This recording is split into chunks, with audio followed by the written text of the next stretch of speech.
දවසක් කියවා කොරියාවේ දැන් ඉන්නකොට මේ ලංකාවේ කෑම නැහැ. බොහෝ තැන් වලට අපේ ගමෙත් මේ ඉන්න හරිය මේ ලංකාවේ කඩයක් නැහැ. අපිට පොඩි බඩගින්නක් වුණාම අපි යන්නේ නදරි කියලා පොඩි රෙස්ටුරන්ට් එකක් තියෙනවා. ඒකේ මේ බොහෝ විට මේ තියෙන්නේ මේ චයිනීස් කෑම වර්ග කොරියන් කෑම පොඩ්ඩක් තියෙනවා. මේ එකට යන ගමන් ඉන්නේ පාරමාව වෙනත් තියෙනවා. ඉතින් මේ බඩගින්න හිටිනවා අපි ඒ කඩේට යන්නේ. ගිහලා මොනවද කඩේ ඇරලා තියෙනවා නම් බලමු මොනවද කන්න තියෙන්නේ කියලා. මම පෙන්නන්නම්කෝ මේක මතක සටහනක් වශයෙන් තියෙන්නේ. යම් දවසක අපි කොරියාව දාලා යන්න එපා. හැමදාම මෙහෙට වෙලා ඉන්න බෑ. ඉතින් මම පෙන්නන්නම්කෝ නදරිය ඇරලා තිබුණා. ඒකේ මොනවද කන්නේ කියලා.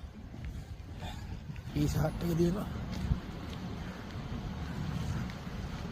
නada මේ බස් ටර්මිනල් එක සනෝද නදරිය වහලා වගේ වෙලාව හොඳ නැහැ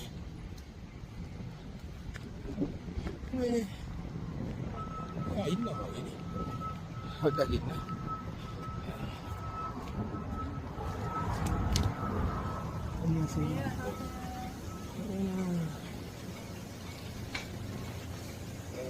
된장찌개 하나 주세요.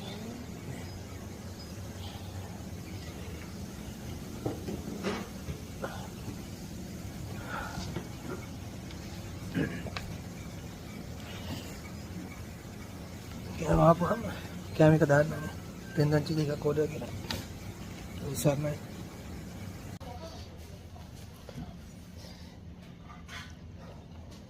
Sana yun eh.